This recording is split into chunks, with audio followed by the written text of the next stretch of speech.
Hi everyone, I'm Sheila, and I just recently made a video called The Struggle, and I outlined how I do certain things because I live on 22,000 a year. I made the decision to be retired, and so I did a lot of downsizing. I rented a fixer-up studio unit, fixed it up, remodeled it, refurnished it so that it would be comfortable for me and that I could easily maintain it, on 22,000 because that's what I was going to be making. And there are videos for those things, you know, all over the place if you want to see those videos. But today we're going to talk about how I managed to squeeze money out of that 22,000 to also travel. Now, everything we're going to talk about is specific to the way I travel and the needs I have being on a reduced income. So some of these things may not apply to you, but maybe they do. And at least I can tell you how I got it to work for me. So let's get started.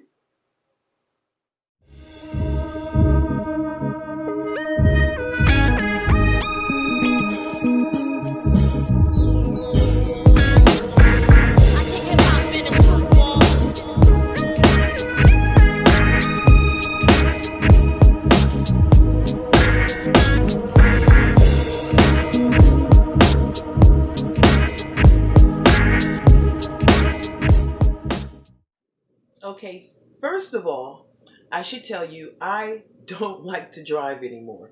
So I never drive um, to travel. I take the bus, the plane, the train, or whatever, some other means, but I don't drive. And I don't rent cars while I am vacationing. Normally, I have to drive. Now, I don't mind driving sometimes, because sometimes you do have to drive.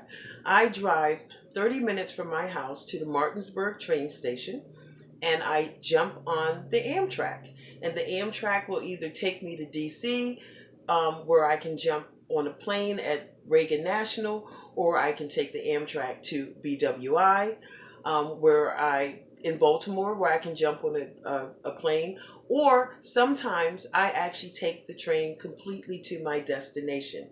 But it's hard for me to make those arrangements because we only have one train out of here, and that's 11 o'clock, and it's always 2 hours late. So actually, it's 1 o'clock. Um, and then we do have a MARC train that has trains out of Martinsburg starting at 5 a.m. and end, I think, at 6:30 or 7. And then the MARC train comes back from DC starting at 3:30, and the last train is at, I think, 6. So it's difficult for me to make the arrangements and make all the connections just to get on vacation. So when I go, I do things a little differently because I need to get the best bang for my buck when I go, and I need to get as much done or as many locations done as possible. So here we go. Number one, hosteling. If it wasn't for hosteling, I'd be sitting at home on my couch watching TV and the fireplace all the time, or possibly sitting on my patio. But I would not be leaving my home. Fortunately for me, hosteling has changed, and they are really, really nice now. And I feel like they're at the standards that I traveled at before my income was reduced. So that is the number one thing for me, hosteling. And there is a link for all the everything hosteling videos that I have here on YouTube. Um, there are a couple of little things that I don't think I mentioned in those hosteling reviews. One, it's usually never a good idea to order a private room because usually they sell the private rooms for the same price as you could get a hotel room. So you might as well go to a hotel. But you can still check because every once in a while you get lucky. I got lucky in Key West. I got a private room for $100, and in Key West alone, that is unheard of, and it was a gorgeous hosteling resort. So you can get lucky, but most of the time you won't. Two, always check the amount of people to bathroom ratio. If you're going to be in a room with 3 or 4 people, that's not bad. My latest trip was the Appalachian Trail, and they had a ratio of 20 people per one bathroom.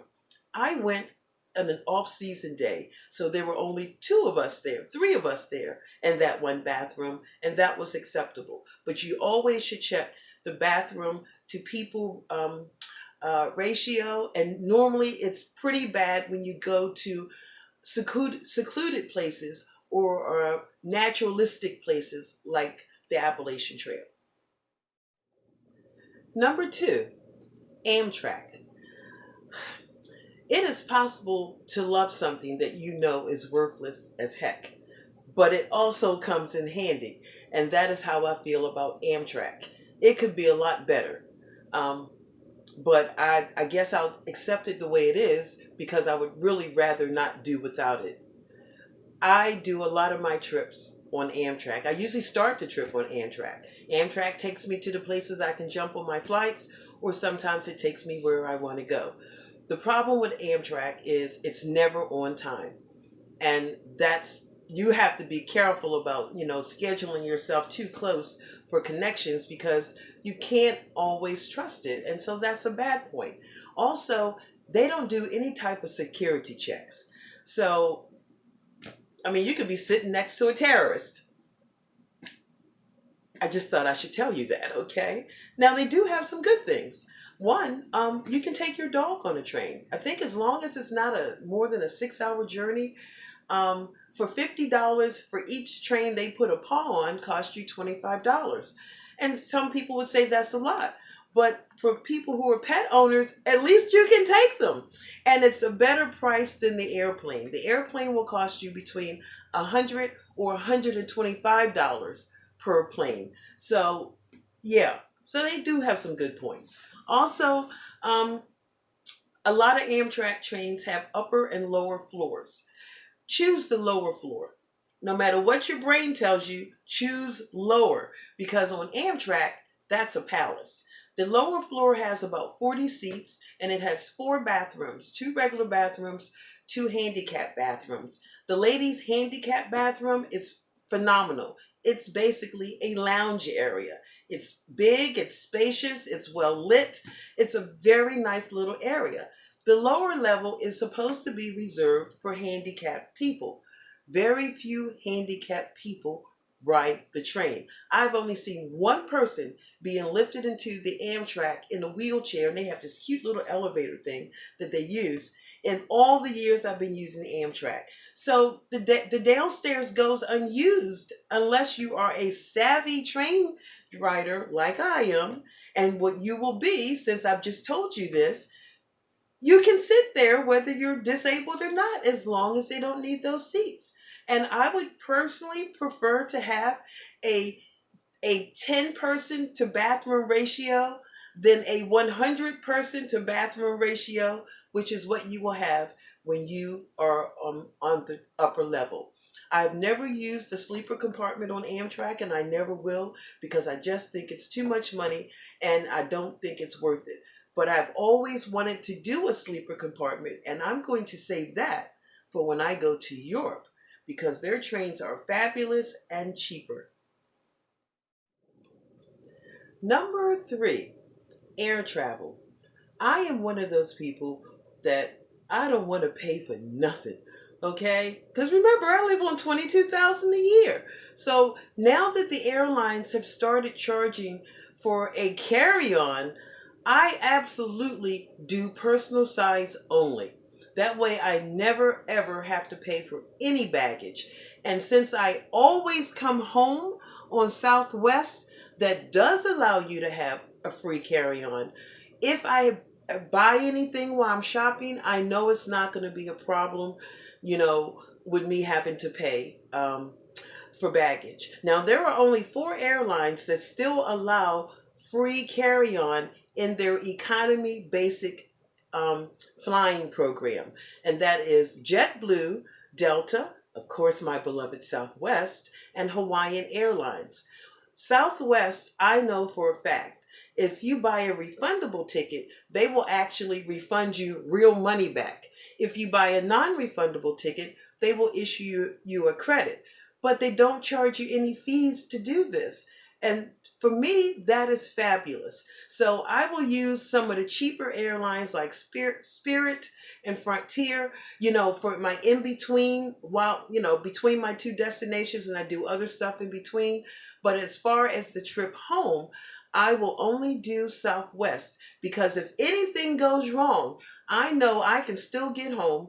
They will give me a credit, let me rebook, and it won't cost me a dime unless the new ticket is more money than the older ticket.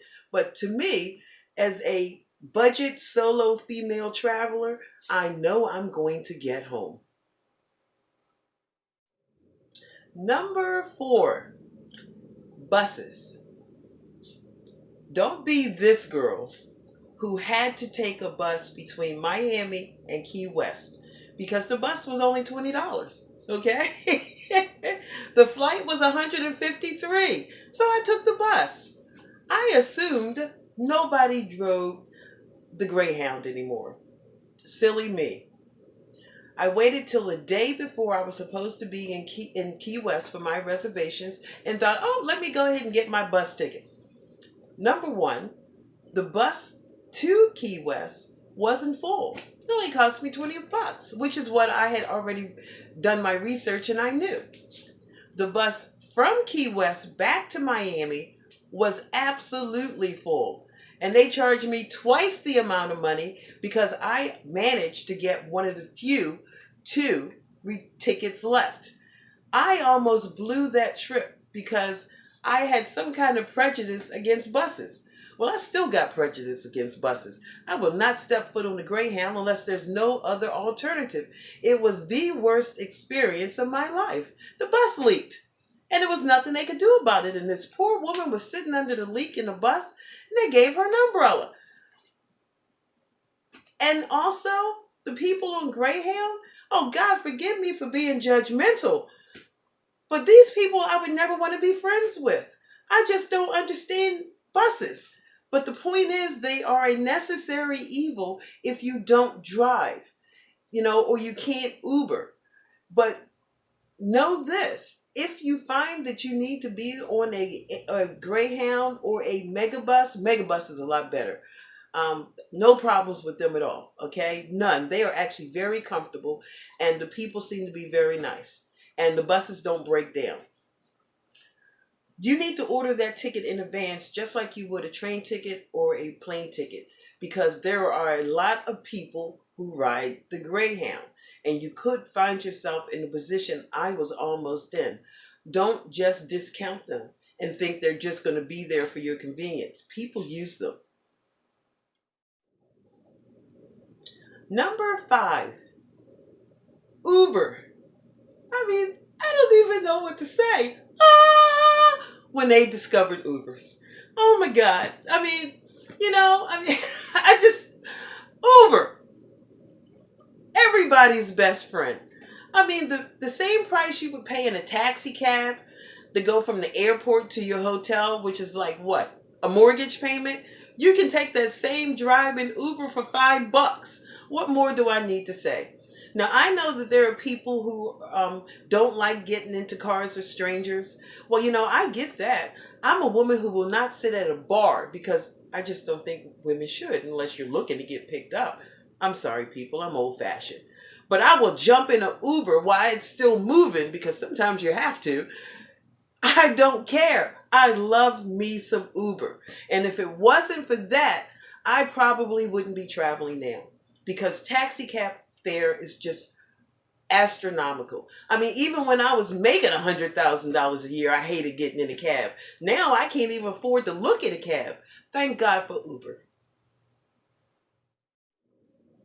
Number 6, hop on, hop off buses.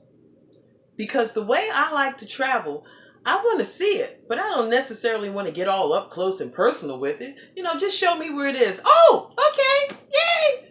I don't need to get out, walk around, feel it, smell it, touch it. I just need to see it and move on because I got a lot of stuff I want to go see, So, and usually you can get those tickets off of Groupon for half price. And that's where I always buy my hop on, hop off bus tour tickets from.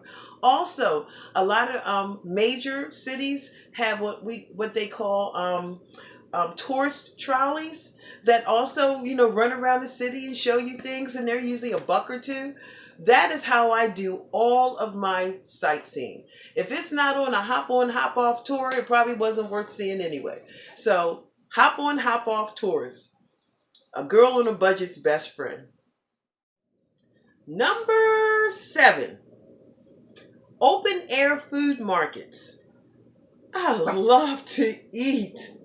And I love to seek out one of the better open air food markets in every place I go, because then you get local food, you get it in small bites. I mean, rather than me go to, some name brand restaurant and drop $50, I can go to an open air food market, and for like $10, I can get 2, 3 different things. I'm full and I got to try some different stuff. So yes, I love open air food markets. Number 8, ferries. Now, in New Orleans, which is on my list to go for my next backpacking vacation, they offer these little paddle boat cruise things across the water where they'll play music for you and feed you, and they're like $50. They also have a ferry that the locals use. Costs $2, you know? Now, it doesn't last the half an hour or the 45 minutes like the big boat does. It just gets you across the water. And then it costs you $2 to come back across the water.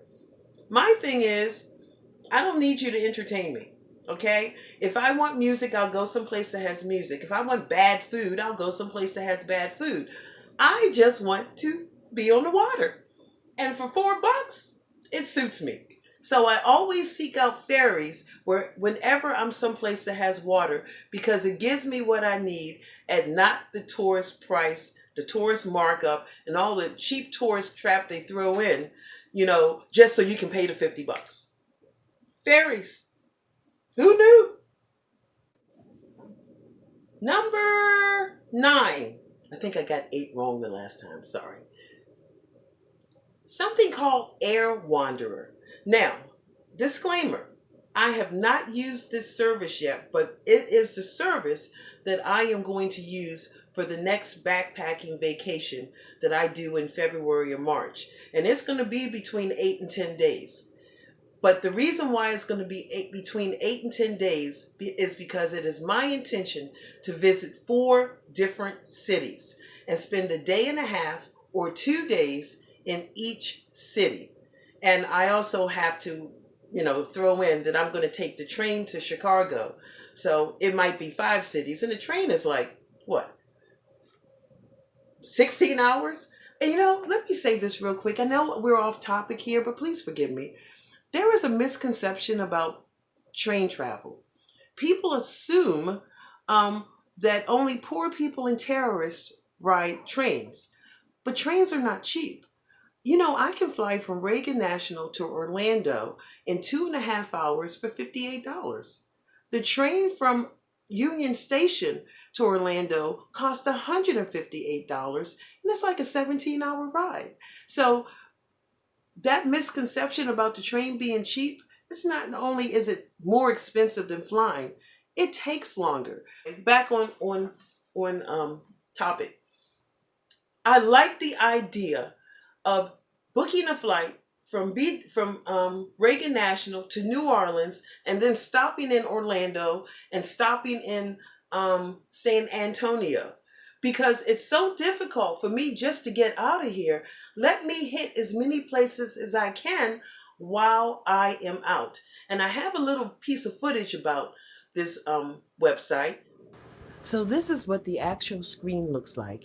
You choose where you're leaving from, and then you also choose where you're going, your date, and then you hit the search button. Your results pop up, and it gives you probably 30 options of any flight you can take from any carrier and any airport and any time for that day. Then you go back to the main screen and you hit the cross. And what pops up, as you see, are all the places you can get off that plane and go to. And it also tells you how much each stop will cost you. You can choose between 2, 3, 4, 5 days, and it calculates how much your ticket will cost then. It will then show you the details of each ticket as to where you need to go to purchase that ticket. It also lets you know if there are any layovers and how long. I cannot wait to use this system. Cost you an extra $50. That is way cheaper than taking flights to each one of these places individually as a one destination trip. That's all I got. But it's enough for me to be able to squeeze out some vacation money. And I try to do two, at least 1 week vacations a year. And then I do a lot of camping in the summer. And that rounds out the enjoyment I have in life. And you know what? I'm thankful for that. And in 2 years, I would like to be able to go to Europe because they have even better trains and better hostels. And I can't wait to eat the food. Happy trails.